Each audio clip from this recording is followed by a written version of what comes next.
السلام علیکم. دیپ جلتے رہے کی 29ویں قسط کے ساتھ حاضر ہوں. بچے آفس میں خود پر ہونے والی زیادتیوں پر کڑتے، کبھی کبھی رو پڑتے، لیکن دوسرے دن ہمارے منع کرنے کے باوجود یہ کہتے ہوئے گھر سے نکل جاتے کہ یہاں سیکھنے کو بہت کام ہے. نااہلوں کی بہت سے خوش آمدیں، اہلیت رکھنے والوں کے خلاف سازشیں، مگر چھوٹی عمر میں سیکھنے کی ایسی لگن اور ایسی تھکن.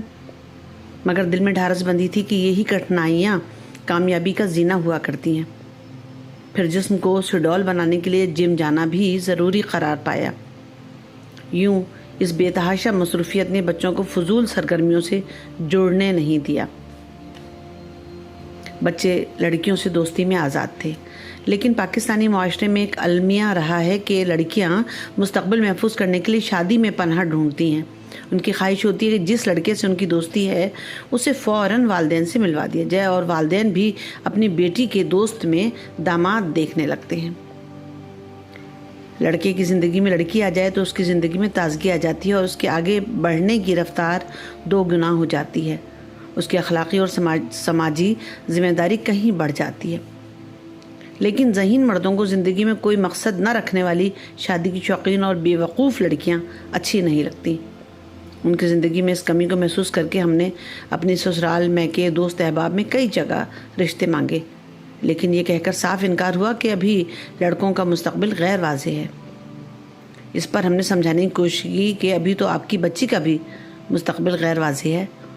اس پر تضحیک آمیز انداز میں سوال کیا گیا، کیا بہو سے نوکری کروانی ہے؟ پھر ان گنہگار کانوں نے رات کے آخری پہروں میں اپنے بڑے بیٹی کی سرگوشیاں بھی سنی. کچھ زیادہ خوشی نہیں ہوئی. بیٹے سے سوال کیا، رات کے آخری پہر بات کرنے کا کیا مطلب ہے، جبکہ ہماری طرف سے کوئی پابندی بھی نہیں ہے. بیٹے نے بتایا کہ لڑکی انتہائی مذہبی گھرانے سے تعلق رکھتی ہے. والدین کو علم نہ ہو، اس لیے رات کے آخری پہر بات کرتی ہے. ہم نے اپنے بیٹے کو سمجھایا کہ اس سے کہو پڑھائی میں دل لگائے، اچھی کتب کا مطالعہ کرے، خود کو کسی قابل بنانے میں اپنا دھیان لگائے گی تب ہی اس کی شخصیت اور بعد میں وزن ہوگا. آج تم سے دوستی ہے، کل اگر کسی بدقماش لڑکے سے دوستی ہو گئی تو وہ تباہ ہو سکتی ہے، اور کہیں نہ کہیں تم بھی اس کی تباہی کے ذمہ دار ہوگے، کیونکہ تعدیر اس سے تمہارا رابطہ رہ نہیں سکتا، لیکن وقت برباد کر کے وہ برباد ہو سکتی ہے. بیٹے کو بات سمجھ آ گئی، اسے بھی سمجھا دیا گیا. بچوں کی محنت بارآور ہوئی. دونوں کو اپنے شوق کے مطابق نوکریاں مل گئیں. رامش کو اسلام آباد میں اچھے مشاہرے پر نوکری ملی تو ہم نے لڑکی کی تلاش شروع کر دی.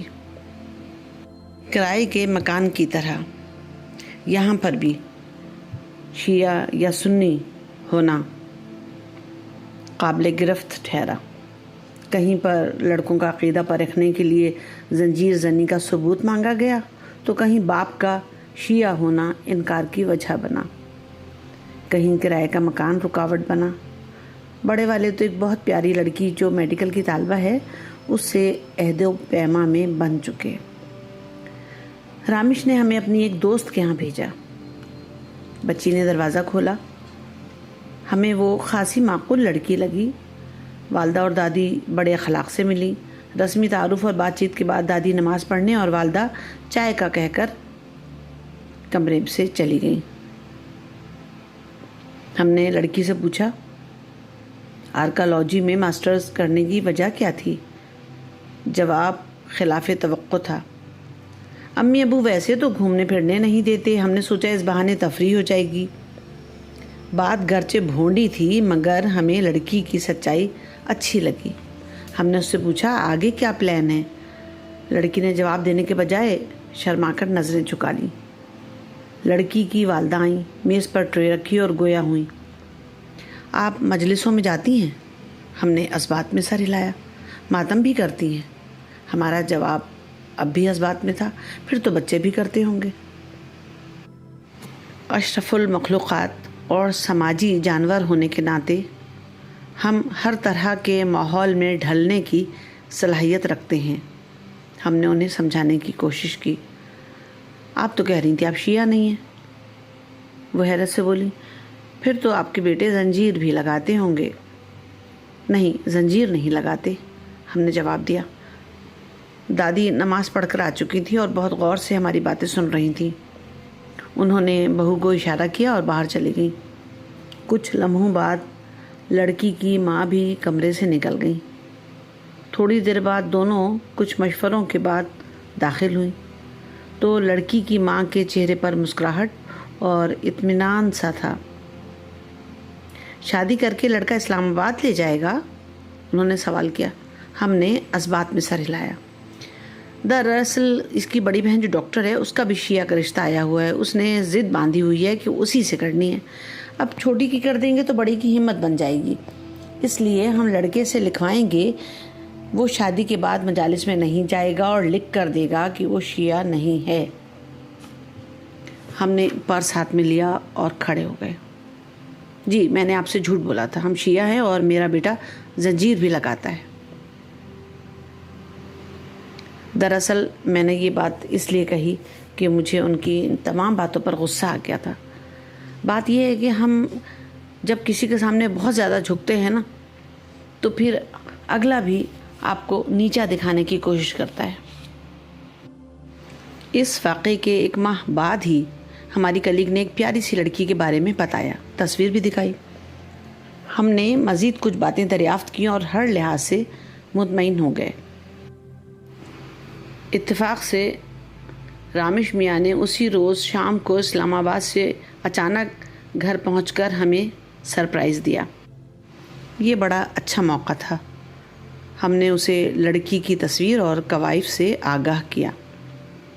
رامش کو کوئی اعتراض نہ ہوا تو ہم نے اسی وقت لڑکی والوں کو فون کر دیا اور انہوں نے ہمیں فوراً آنے کے لیے کہا، کیونکہ لڑکی کی اماں کو 2 دن بعد ہی عمرے پر جانا تھا۔ ڈرائنگ روم میں ایک لڑکی مسکراتے ہوئے داخل ہوئی اور ایک جگہ بیٹھ گئی۔ کمرے میں اس کے بھائی بہن، امی ابا سب موجود تھے۔ لڑکی کے چہرے پر شرم و حیا اور گھبراہٹ نام کی کوئی چیز نہ تھی۔ ہمیں اس کا اعتماد اچھا لگا۔ اماں بولی، آپ کا بیٹا تو بہت چھوٹا ہے۔ ہم نے کہا، چھوٹا لگتا ہے پر 26 سال کا ہے، اور پھر اگر آپ نے رشتہ قبول کر لیا تو جوڑی پرفیکٹ ہے۔ دوسرے روز وہ لوگ آئے اور اگلے روز ہی ہاں کر دی۔ رامش اور سوما کو ایک دوسرے کے نمبر دیے گئے تاکہ وہ آپس میں بات چیت کر کے پھر خود طے کر لیں کہ انہیں زندگی ایک ساتھ گزارنا ہے کہ نہیں۔ رامش صاحب اسلام آباد واپس چلے گئے۔ رامش اگلی بار آئے تو ہم نے لڑکی کی ماں سے کہا کہ شادی سے پہلے دونوں کی ملاقاتیں بھی ہو جائیں تو اچھا ہے۔ شادی سے پہلے کی یہ دن ساری شادی شدہ زندگی میں خوشگوار یادیں مہیا کرتے ہیں۔ وہ مان گئی۔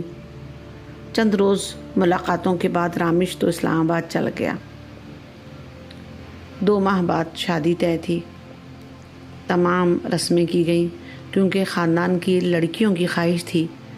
خوب ہلا گلا ناچ گانے ہوئے، خیر خیریت سے رخصتی کا وقت آ گیا۔ یہ کیسی رسم ہے؟ نازوں کی پلی ایسی پیاری بیٹی غیروں سے رشتہ جوڑ کر 6 مہینے کے اندر ان کے حوالے کر رہے ہیں۔ انہیں کیا معلوم نصیب کہاں کہاں کنڈلی مارے بیٹھا ہے۔ رامش بہت پیارا بیٹا ہے، لیکن کیسا شوہر ہوگا کچھ نہیں کہا جا سکتا۔ یہ لڑکی جس نے شادی سے پہلے چند گھنٹے ہی اس کے ساتھ گزارے ہیں اور چند ہی فون پر باتیں کی ہیں، اب ماں باپ بہن بھائی کو چھوڑ کر گاڑی کی طرف بڑھ رہی ہے۔ بھائی آنسو ضبط کیے اس کے ساتھ ساتھ چل رہا ہے۔ چھوٹی بہن بلک بلک کر رو رہی ہے۔ ماں کو جیسے اب احساس ہوا کہ کہیں کچھ غلط تو نہیں ہو گیا۔ اتنی جلدی شادی کی کیا ضرورت تھی؟ کچھ دن اور جان لیتے۔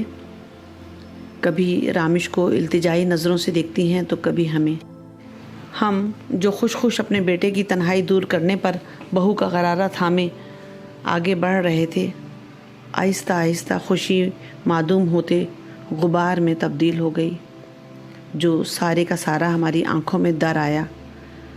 ٹیشو پیپر سے آنکھوں کو بھینچ لیا، مگر ہونٹوں سے سسکی نکل ہی گئی۔ بہن نے چہرہ دیکھا تو ہنس پڑی، دیکھو باجی بھی رو رہی ہیں۔ پھر تو آنکھوں سے سمندر بہہ نکلا۔ دلہن کی اماں بھی روتے روتے مسکرا دی۔ احمد بھی بعض اوقات بچہ بن جاتے ہیں. ایک مرغا کہیں سے پکڑ لائے تھے کہ بہو ہاتھ لگا دے گی تو صدقہ کر دیں گے. ہم نے کہا آپ کہاں مانتے ہیں ان باتوں کو. کہنے لگے ابا نے کیا تھا نا تمہارا، یہ رواج ہے.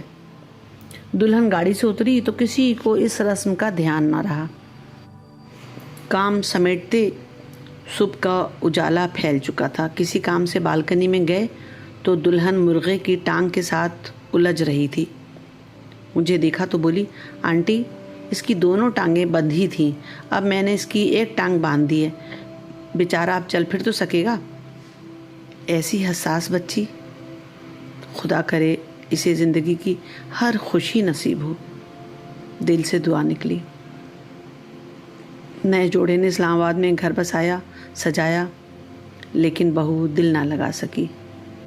بیٹے کے آکورڈ آفس ٹائمنگز، شام 5 بجے آفس اور واپسی رات 2 بجے.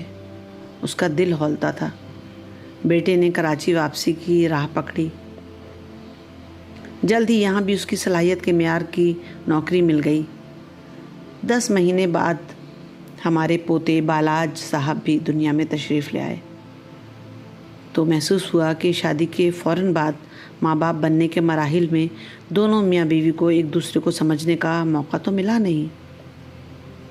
ساس سسر دیور جیٹھ کی موجودگی میں نہ تو کھل کر جھگڑا ہو پاتا ہے، نہ ہی محبت کا اظہار. مروت لحاظ اور رواداری کے چونچلوں میں لڑکی خود کو قیدی سا محسوس کرتی ہے. خانگی معاملات میں صاحبزادے کو بھی ذمہ داری کا احساس دلانے کے لیے ضروری ہو گیا کہ انہیں علیحدہ کر دیا جائے. لیکن بیٹے بہو کو کیسے اس بات پر راضی کیا جائے کہ بھائی جاؤ اپنا گھر الگ بساؤ. تو طے پایا کہ انہیں اس مکان میں چھوڑ کر ہم خود الگ گھر لے لیں. ہمارا یہ فیصلہ دونوں کے درمیان ہم آہنگی کے لیے بہت بہتر ثابت ہوا. دونوں اپنے بچے کے ساتھ وقت بتاتے، اس کی شرارتوں سے محظوظ ہوتے، وقت بے وقت ضروری غیر ضروری شاپنگ کرتے، اپنی غلطیوں سے سیکھتے، نئی غلطیاں کرتے. کسی بزرگ کی مداخلت اور ان کے احترام میں بنا کسی جبر کے دونوں بے حد خوش ہیں. یہ خود نوشت اب اپنے اختتامی مراحل میں ہے. 3 یا 4 اقساط اس کی باقی ہیں.